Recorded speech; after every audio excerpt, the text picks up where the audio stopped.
आपका स्वागत है जीवित परमेश्वर की हुजूरी में। बैठ जाओ अपने शरीर में और मेरा विश्वास है आत्मा में आप मेरे साथ खड़े हैं। उठाओ अपने हाथों को और बोलो, जितना वचन आज मैं सुनूं 100 गुना फलों को लेके आऊं। पहला शमूएल उसका 22 अध्याय उसकी 1 आयत को मैं पढ़ूंगा। उसमें लिखा, दाऊद वहां से चला और बचकर अदुल्लाम की गुफा में पहुंच गया। ये सुनकर उसके भाई वरन उसके पिता का समस्त घराना वहां उसके पास आया और जितने संकट में पड़े थे, जितने ऋणी थे यानी कर्जाई थे, जितने उदास थे, वो सब उसके पास इकट्ठे हुए और वह उनका प्रधान हुआ। और कोई 400 पुरुष उसके साथ हो गए। सब बोलो आमीन। इसको पढ़ने के बाद पहला कुरिन्थिया 1 उसकी 9 आयत को मैं पढ़ूंगा। उसमें लिखा, परमेश्वर सच्चा है जिसने तुमको अपने पुत्र हमारे प्रभु यीशु मसीह की संगति में बुलाया है। पहला यूहन्ना 1 उसकी 3 आयत को मैं पढ़ूंगा, आप सिर्फ सुनेंगे। जो कुछ हमने देखा और सुना है उसका सुसमाचार हम तुम्हें देते हैं, इसलिए कि तुम भी हमारे साथ सहभागी हो, और हमारी ये सहभागिता पिता के साथ और उसके पुत्र मसीह के साथ है। ये बातें हम इसलिए लिखते हैं कि हमारा आनंद पूरा हो जाए। सब बोलो आमीन। आमीन। ये बात आपको सबको समझ होनी चाहिए कि आप बुलाए गए नहीं हो, आप चुने गए लोग हो। अगर आप बैप्टाइज्ड हो, यीशु मसीह के वचन को ग्रहण कर लिया, तौबा कर लिए, बपतिस्मा ले लिया, परमेश्वर के पीछे चल रहे हैं पाप छोड़ के, तो बाइबल कहती है आप चुने गए लोग हैं। और परमेश्वर ने आपको अलग किया है दुनिया से, कुछ अलग आपकी लाइफ में करने के लिए। जब मैंने पहला शमूएल पढ़ा तो उसमें लिखा, दाऊद अदुल्लाम की गुफा में गया और दाऊद और उसका समस्त पिता का घराना उसके पास आया। दाऊद गया, कौन आया उसके पीछे? उसके पिता का सारा घराना दाऊद के पीछे आया। और वो कौन लोग थे? लिखा, उदास रहने वाले। और कौन थे? कर्जाई, ऋणी, लोन था उनके ऊपर, और उदास मन वाले, संकट में पड़े हुए, जिनका कोई नहीं था, कोई रिश्तेदार काम नहीं आता था। ऐसे लोग लिखा दाऊद के पास पहुंचे और लिखा वो 400 लोग थे और दाऊद उनका प्रधान बना। कौन कौन थे 400 में से? कर्जाई, लोन लेने वाले, और संकट में पड़े हुए, दुखी, निराश और उदास मन वाले, जिनकी लाइफ खत्म हो चुकी थी। लिखा है सब लोग, जब पता लगा कि दाऊद एक गुफा में, तो लिखा सब लोग दाऊद के पास पहुंचे। जब हम पहला शमूएल 22 पढ़ते हैं, वो लोग उदास थे, ऋणी थे, निराशा में थे, दुखी थे, त्यागे हुए थे। दूसरा शमूएल 23 अगर हम पढ़ते हैं, कुछ साल बाद बाइबल कहती एक एक जना वो शूरवीर बन चुका था और एक एक बंदा 800 बंदों को मारता था जब लड़ाई होती थी। तब सुनो, तब लड़ाइयां चलती थी, फिजिकल लड़ाइयां चलती थी, अब नहीं चलती। अब हमारा युद्ध किसके साथ है? शैतान के साथ। और बाइबल कहती तुम्हारा युद्ध मांस और लहू से नहीं, पर उन अंधकार की शक्तियों के साथ है जिनका हेड ऑफिस आसमान में। आपके लिए आशीष तैयार है, लेकिन शैतान उसे पकड़ के बैठे है, क्योंकि आशीष स्वर्ग से आनी और वो रास्ते में बैठे। और लिखा तुम्हारा युद्ध किसके साथ है? उसी शैतान के साथ। तो बाइबल कहती, परमेश्वर ने कहा कि जब ऋणी लोग, कर्जाई लोग, निराश लोग, उदास लोग, बीमार लोग जब दाऊद के साथ मिले, कुछ सालों के बाद ना वो उदास थे, ना वो ऋणी थे, ना कर्जाई थे, ना निराशा में थे, ना दुखी थे, पर वो शूरवीर बन चुके थे। और ये प्लान आपके लिए है। मैं आपको दूसरा शमूएल में देख रहा हूं। मैं आपको दूसरा शमूएल में देख रहा हूं। मैंने कहा मैं आपको दूसरा शमूएल में देख रहा हूं। मैं नहीं जानता मैं किससे बात कर रहा हूं। अगर आप इस चर्च के कोने में बैठे हैं, आपको मैं दूसरा शमूएल में देख रहा हूं। परमेश्वर ने कहा, अब मैंने आपको नया नियम बताया। उसने कहा, पौलुस कहता है पहला कुरिन्थिया में, कहता खुदावंद ने तुम्हें और मुझे अपने पुत्र प्रभु यीशु मसीह की संगति में बुलाया। फिर मैंने आपको पतरस पढ़ाया, यूहन्ना पढ़ाया। यूहन्ना भी कहता क्या तुम नहीं जानते तुम्हारी और मेरी सहभागिता पिता के साथ और उसके पुत्र प्रभु यीशु मसीह के साथ। सहभागिता का मतलब है इब्रानी यूनानी भाषा में, ग्रीक भाषा में कोइनिया, उसका मतलब है पार्टनरशिप। जैसे हस्बैंड और वाइफ जीते हैं एक होके, वो वर्ड यूज किया गया आपके लिए और मेरे लिए और प्रभु के लिए। इमेजिन अगर वो पार्टनरशिप दाऊद के साथ ऐसी नहीं थी कि कोइनिया वाला शब्द यूज किया जाए। वो एक सिंपल एक साथ था, वो एक सिंपल संगति थी। अगर एक सिंपल संगति उनको कर्जे से बाहर निकाल के योद्धा बना सकती, तो ये संगति क्या करेगी? आप ये इमेजिन करो, अगर वो एक नॉर्मल संगति उनको पहला शमूएल 22 में जो ऋणी थे, दुखी थे, निराश थे, उदास थे, उनको दूसरा शमूएल में दाऊद के शूरवीर और योद्धा बना सकती। इमेजिन, यूहन्ना कहता खुदा का दास, खुदा का प्रेरित, जो खुदा के छाती पे ऐसे बैठता था, कहता तुम्हें भी उसने अपनी संगति में बुलाया, पार्टनरशिप में, अपने साथ रहने के लिए, अपने साथ खाने के लिए, अपने साथ पीने के लिए। आपका हस्बैंड प्रभु यीशु मसीह, आपका भी हस्बैंड प्रभु यीशु मसीह। आमीन। उसने कहा मैं तुम्हें इतना क्लोज लेके आना चाहता हूं। जब नींद खराब हो जाए, जितना मर्जी पैसा लगा लो, अच्छी लकड़ी लगा लो, अच्छा पेंट कर लो, वो घर ढह जाता है और आप बोलते हो मेरे साथ ऐसा क्यों हुआ। फिर आप रोते हो, मेरे साथ ऐसा क्यों हुआ, मैंने इतना अच्छा पेंट लगाया, मैंने इतना अच्छा ये किया, मैंने इतना अच्छा पीओपी लगाया, प्लास्टर किया, ये किया, लेकिन ऐसा क्यों हुआ। लोग रोते हैं मेरा पति ऐसा क्यों है, कुछ पति रोते हैं मेरी वाइफ ऐसी क्यों है, मेरा पार्टनर ऐसा क्यों है, क्योंकि हम एक गलत जगह के ऊपर है। उसने कहा जब तुम्हारी नींव ठीक हो जाएगी, तुम्हारा ऊपर का मकान ठीक हो जाएगा। और हम बुलाए गए, ये सब कुछ बाद की बातें हैं। ये फैमिली ब्लेसिंग, ये फाइनेंशियल ब्लेसिंग, ये दुनियावी ब्लेसिंग, ये बाद की चीजें। पहली चीज है रिलेशनशिप क्राइस्ट के साथ मेंटेन करना, नींव मजबूत करना। जब ये रिलेशनशिप कमजोर होती, क्योंकि वचन कहता है तुमको फेलोशिप में बुलाया खुदा ने, कोइनिया, पति के रूप, पत्नी के रूप में, पार्टनर के रूप में फेलोशिप करने के लिए बुलाया। जब हम इस बात में फेल हो जाते हैं तो बाकी किसी भी रिलेशनशिप का मतलब नहीं रहता।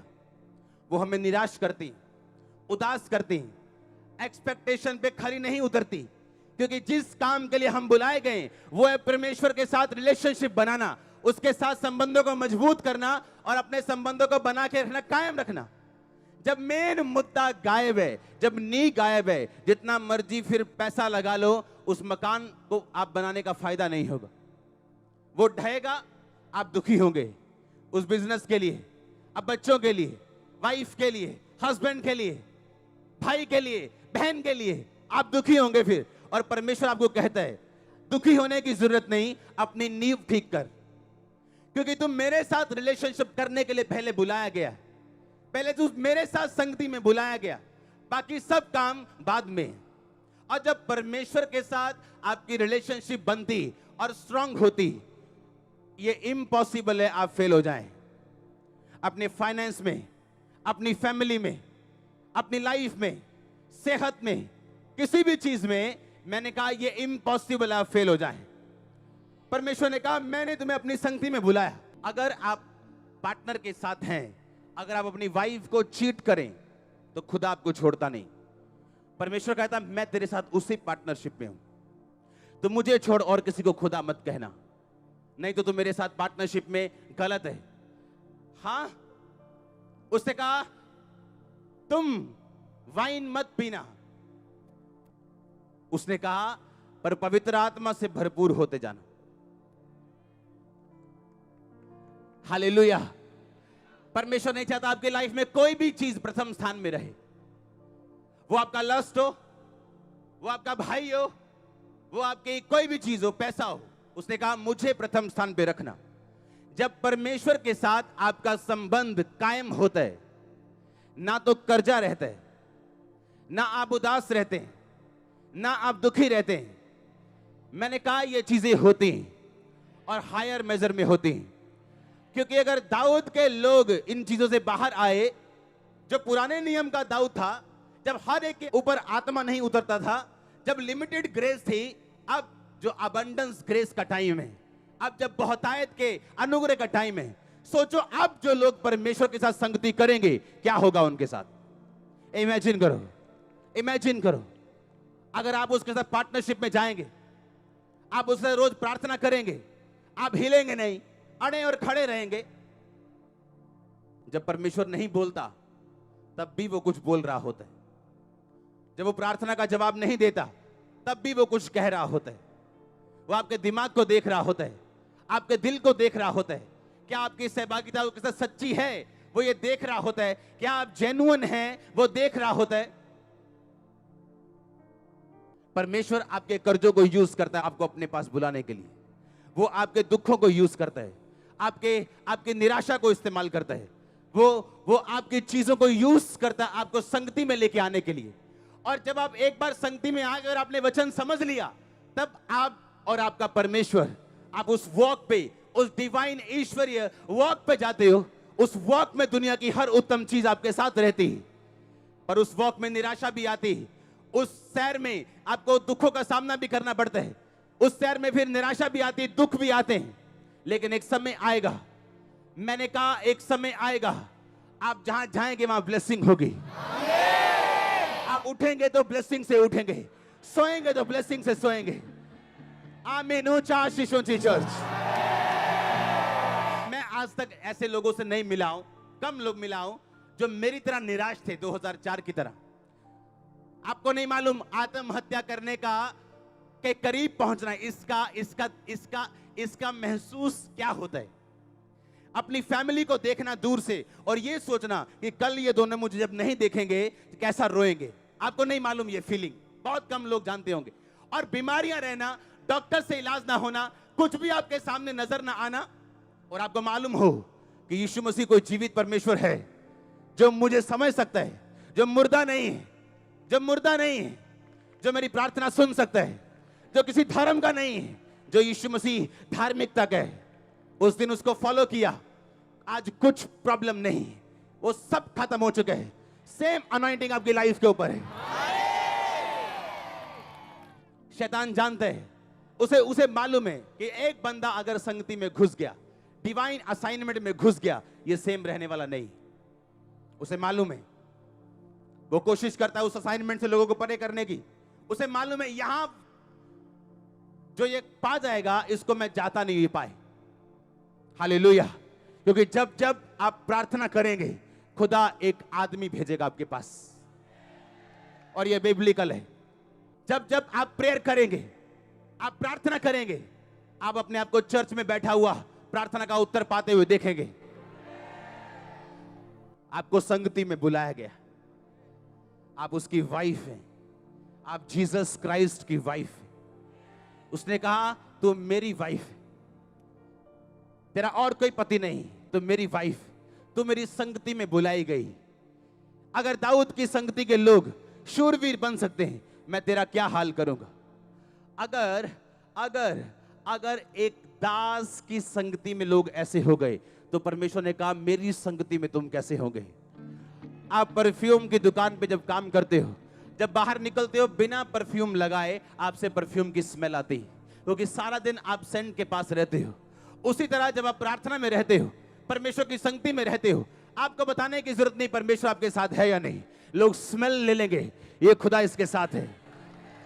ओ यस, मैंने कहा आपको बताने की जरूरत नहीं पड़ेगी मैं क्रिश्चियन हूं, वो आपको देखेंगे और समझ जाएंगे आप क्रिश्चियन हैं। आप तैयार हैं? आप तैयार हैं सीरियस रिलेशनशिप में जाने के लिए?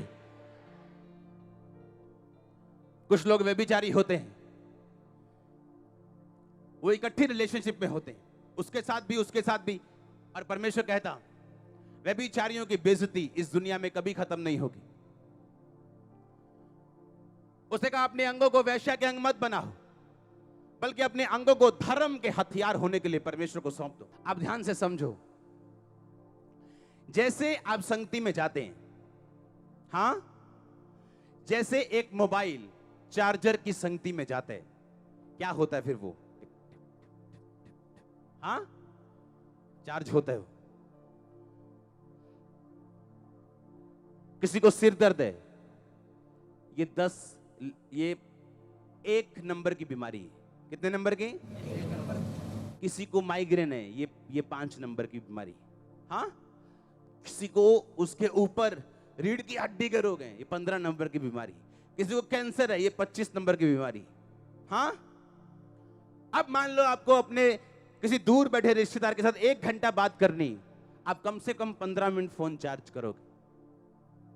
आपको मालूम है मेरे को 1 घंटा बात करनी, मेरी बात जल्दी खत्म नहीं होगी, मेरे को बड़ी इंपॉर्टेंट चीजें समझानी, हाँ या ना? आप उसको 15 मिनट आधा घंटा चार्ज कर लोगे। पर अगर आपने चार्ज नहीं किया, आप हेलो हाई कर सकते हो। हेलो, कट गया, भैन जी कट गया फोन, समझे कि नहीं? अब आपकी प्रेयर आधा घंटा की, आप मत समझो आप 25 नंबर की बीमारी खत्म कर लो। आपके खाते में अगर 50,000 रुपए हैं, आप एटीएम लेके जाओगे, 75,000 निकालने की कोशिश करोगे, बोलेगा नहीं निकलेंगे। आप संगति में हो खुदाबंद की, कितने पवित्रताई में हो, कितनी प्रेयर लाइफ है, वो आपका डिपॉजिट बनाती, और जब फिर आपको यूज करना होता है आप निकाल सकते हो। अदरवाइज आपको जरूरत तो बहुत है 75,000 की हीलिंग की, क्योंकि आपके बच्चे छोटे हैं, पर वो निकलता नहीं। क्यों? आपने जमा नहीं किया। 90% लोग ऐसे होंगे जो अपनी प्रेयर लाइफ में सीरियस तक नहीं। शैतानी लोग रात को जागते हैं, मसीह लोग 9 बजे सोते हैं, सुबह 8 बजे उठते हैं। आप ब्लेस कैसे हो सकते हैं? कैसे शैतान से फ्री हो सकते हैं? अगर आप उसकी संगति में बुलाए गए हो, आप टाइम स्पेंड करोगे उसके साथ, जितने मर्जी आप बिजी हो, आप बैठेंगे उसके साथ। अगर आपको डिपॉजिट ज्यादा किया तो ही विड्रॉल, तो ही आप ज्यादा निकाल सकते हो। डिपॉजिट तो 5 रुपए की है, निकालना 10 रुपए चाहते हैं। प्रार्थना तो 15 मिनट की है, काम बड़े बड़े चाहते हैं। हमें जितना निकालना है अपने केस के हिसाब से, उतना डिपॉजिट करना पड़ेगा हमें, उतना जमा करना पड़ेगा हमें। यह संगति का दूसरा लेवल है। आमीन। कि अब संगति में तो आ गए हो, पर अब कितनी करते हो, कितने सीरियस हो, कितनी लाइफ को आपने मेंटेन किया हुआ। और अगर ये सीरियस वाली है तो आपका डिपॉजिट बढ़ता जाएगा, मिरेकल्स बढ़ते जाएंगे। जो रसौली कभी 6 महीने में एक आध बाहर आती थी, और अब बाहर आ रही कॉन्टिन्यूस। आप जितना डिपॉजिट करेंगे उतना विड्रॉल करेंगे। और शैतान का काम है आपको प्रेयरलेसनेस में, आपको बिना प्रार्थना की जिंदगी में लेके जाना। उसे मालूम है संगति में, अब संगति में आ गया, पर अगर इसको चार्जर तो मिल गया, पर इसका बटन ऑन नहीं होने देना, क्योंकि अगर इसने चार्ज कर लिया ये बात करेगा। हालेलुया। अपने आप को बचा के रखो। उसने कहा उन अभिलाषाओं से बचाओ जो इस संसार में है, ताकि तुम सड़ाहट से छूट जाओ, तुम्हारी डेड बैटरी चार्ज हो जाए, तुम्हारा सड़ापन जीवित में बदल जाए, उस सड़ाहट से तुम छूट जाओ जो बुरी अभिलाषाओं से होती, लस्ट से होती। मार दो, कहता अपने अंगों को, शरीर को काबू में रखो, ताकि तुम सड़ाहट से छूट जाओ। अगर आप इस वर्ड को फॉलो करेंगे, संगति में रहेंगे और सीरियस रिलेशनशिप में रहेंगे, आपको कोई चीज फिर निराशा दे नहीं पाएगी। एवरी अदर रिलेशनशिप, दूसरी हर रिलेशनशिप, वो आपकी स्ट्रांग होगी। मैंने बेग करते देखा, ऐसे भीख मांगते, पति को अपने पत्नी से, पत्नी को अपने पति से, बाप को अपने बेटे से कि वो उसके साथ रहे, भीख मांगते। क्यों? अगर खुदा के साथ रिलेशनशिप नहीं तो ये होगा, क्योंकि नींव कमजोर है, तुम मकान नहीं बना सकते। याद रखना, अगर प्रभु के साथ नाता पक्का है, गाटी पक्की, सल्यूट मारेंगे लोग।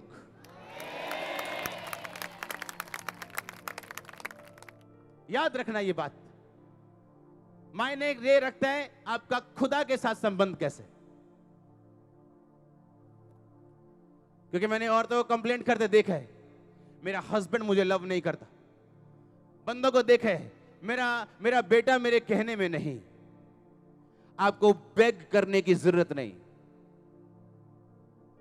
आप प्रभु के साथ जुड़ जाएंगे, वो सबको आपके साथ जोड़ देगा, वो आपको बुद्धि भी देगा। आप वचन पे जब चलेंगे, उसमें लिखा, परमेश्वर तुम्हें बहुमूल्य प्रतिज्ञाएं दी ताकि तुम इस सड़ाहट से छूट जाओ जो इस संसार की बुरी अभिलाषाओं से होती, और कहता फिर तुम अपने विश्वास को बढ़ाओ। कहता विश्वास पे सद्गुण, सद्गुण पे समझ। विश्वास मतलब फेथ, कि मुझे फेथ है, मैं परमेश्वर के साथ पूरा हूं। और कहता फिर सद्गुण, सद्गुण का मतलब है एक्सीलेंस। आप अपनी लाइफ में फिर एक्सीलेंस चाहते हैं, आप गलत बोलना नहीं चाहते, आप गलत झगड़ना नहीं चाहते, आप गलत पैसा नहीं चाहते, आप गलत काम नहीं चाहते। सुनो, परमेश्वर ने कहा है, वचन में पढ़ता हूं, आप ध्यान से सुनना।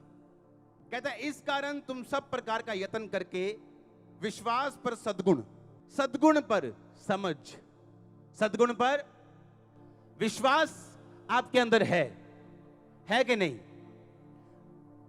कहता समझ पर संयम, संयम पर धीरज, धीरज पर भक्ति, भक्ति पर भाईचारे की प्रीति, भाईचारे की प्रीति पर प्रेम।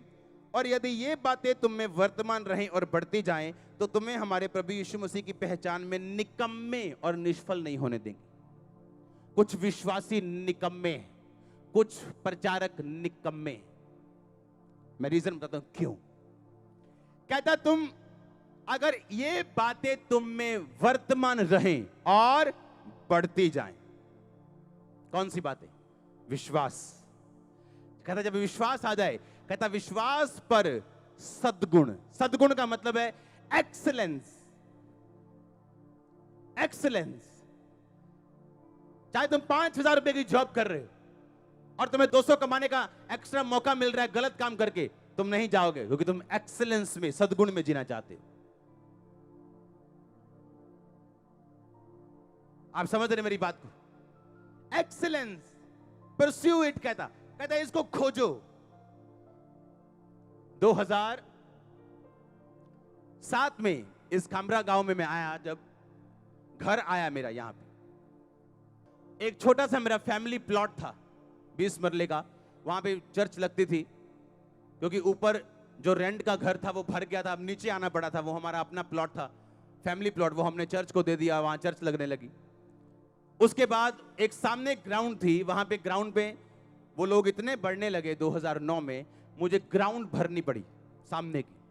वो ग्राउंड एक आप लगा लो जैसे सोसाइटी ग्राउंड होती, किसी के नहीं, कि सोसाइटी की है, कोई भी यूज कर सकता। एक बंदा आया हमारे पास, कहता ये ग्राउंड मेरी है और मुझे नहीं चाहिए आप यहां पे इबादत करें। अगर आप एक्सीलेंस को पाना चाहते हो, अगर आप में खुदा की जलन हो, आप लात मारोगे ऐसी जगह को, लात मारोगे। चल उठा भाग जा, मेरा खुदा बहुत बड़ा है।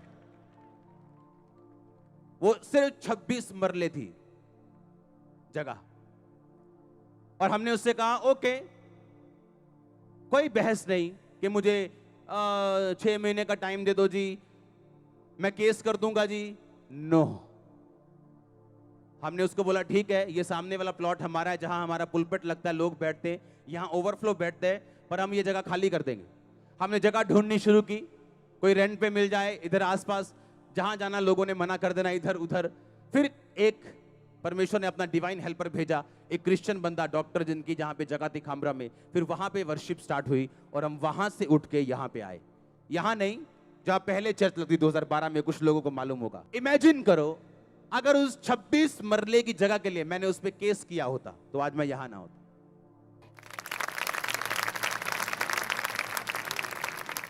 मैंने वो 26 मरले छोड़े, हां, आज मेरे पास 3700 मरले,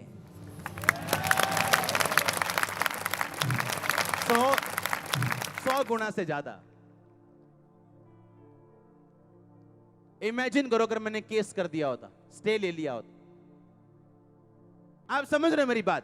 कहता एक्सीलेंस में बढ़ो। आप 100 रुपए पीछे मर नहीं सकते हो।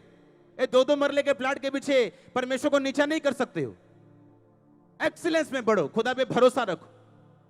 आमीन। एक्सीलेंस में मुझे और बढ़ना है, ये चीज सही करनी, ये चीज सही करनी, ये चीज सही। एक्सीलेंस में कहता सद्गुण में बढ़ो।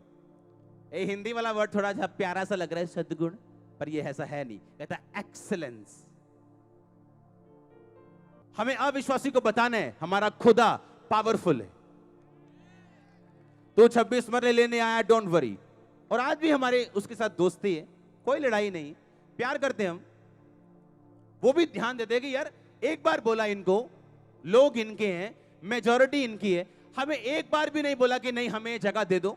No, never never. ये शेम है मैं किसी को बोलूं। Never never never never. मैं किसी के 26 मरले रख के अपने 3700 मरले गंवाना नहीं चाहता था। और अभी तो शुरुआत हुई, the best is coming next. और लोग नहीं जानते कलीसिया बढ़ती कैसे, लोग नहीं जानते कैसे परमेश्वर आपकी फेथफुलनेस को देखता है, वो कैसे आपको बढ़ाता है, वो कैसे आपको प्यार करता है। लोगों को नहीं मालूम हम पीछे क्या करते हैं। वो कर्म होते हैं ऐसे, वो ऐसे स्टेप होते हैं जो परमेश्वर आपको बढ़ाता है। लोग बोलते भीड़ है जी, खामरा बापी भीड़ी है जी। अरे परमेश्वर भीड़ नहीं भेजता जब तक उसको उस अगुए पे फेथ ना हो। वो आपसे वो प्यार करता है। हालेलुया। एक्सीलेंस वर्क में, काम में, असाइनमेंट में एक्सीलेंस। उसके बाद क्या कहता विश्वास पे सद्गुण, सद्गुण पर समझ। इंग्लिश में लिखा नॉलेज। इसके पहले बाब के दूसरी लाइन में लिखा प्रभु की पहचान। नॉलेज के द्वारा तुम अनुग्रह और शांति में बढ़ो। वो नॉलेज और ये नॉलेज में फर्क है। वो नॉलेज है एपिग्नोसिस, यानी ऐसी नॉलेज जो खुदा की है। ये नॉलेज है जो ये बोल रहा है सद्गुण पर समझ। ये समझ है ग्नोसिस। ग्नोसिस का मतलब है संसारिक समझ। क्या मतलब है? कहता विश्वास रखो, एक्सीलेंस परस्यू करो। फिर क्या कहता? समझ रखो। आमीन। समझ रखो। अपने बच्चों के साथ समय बिताना है जब वो छोटे हैं। 15 साल के होने के बाद नहीं आप उनको मोल्ड कर सकते। ये क्या है? समझ है। हाँ, ये समझ है। आज टीवी ठीक कर रहे हैं, बहुत बिजी हैं जी, बहुत बिजी हैं जी, बहुत बिजी हैं जी। कल को टीवी खत्म हो जाएंगे, एलईडी आ जाएगी, आप बोलोगे प्रभु में आके भी मैं बेकार हो गया हूं, क्योंकि समझ यूज नहीं की। टीवी ठीक करो, अपने आप को अपडेट करके एलईडी ठीक करने वाला बना। हाँ, इसे क्या कहते हैं? समझ। ये खुदा की समझ नहीं। खुदा की समझ इसके पहले बाप में लिखी, पहली लाइन में, कि खुदा की पहचान के द्वारा अनुग्रह और शांति तुम्हें बढ़ती जाए। एपिग्नोसिस, ये है ग्नोसिस, यानी समझ, संसारिक समझ। कहता विश्वास है, एक्सीलेंस रखो, फिर समझ बढ़ाओ। समझ, कुछ के अंदर विश्वास है, कुछ के अंदर खुदा के साथ प्यार है, पर वो सोचते हैं ये चीजें हमें आगे ले जाएंगी, पर बाइबल कहती अकेली ये चीजें आगे नहीं लेके जाएंगी, आपको ऐड करना पड़ेगा इनके साथ। कुछ इंप्लॉय अच्छे होते हैं, फेथफुल होते हैं, पर बेवकूफ होते हैं, बॉस के साथ बनती नहीं, सब सहकर्मियों के साथ बनती, क्योंकि समझ नहीं, क्योंकि आपकी प्रमोशन बॉस ने करनी है, आपके सहकर्मी ने नहीं। समझ नहीं, हाँ विश्वास है पर समझ नहीं। आपको गहरा लगा वचन, ये ऐसा ही है। आमीन। आप जब बाइबल लेके खाते हो तो ऐसा होता है, जब पढ़ते हो तो ऐसा नहीं होता। आमीन। कहता विश्वास के ऊपर सद्गुण, सद्गुण के ऊपर समझ, समझ पर धीरज, संयम, भक्ति, भाईचारे की प्रीति। कहता अगर ये बातें तुम में वर्तमान रहें और बढ़ती जाएं तो तुम निकम्मे और निष्फल नहीं होंगे। ना तुम निकम्मे ठहरोगे ना निष्फल होंगे। God bless you all. God bless you all. आमीन। ऊंचा आशीष ऊंची।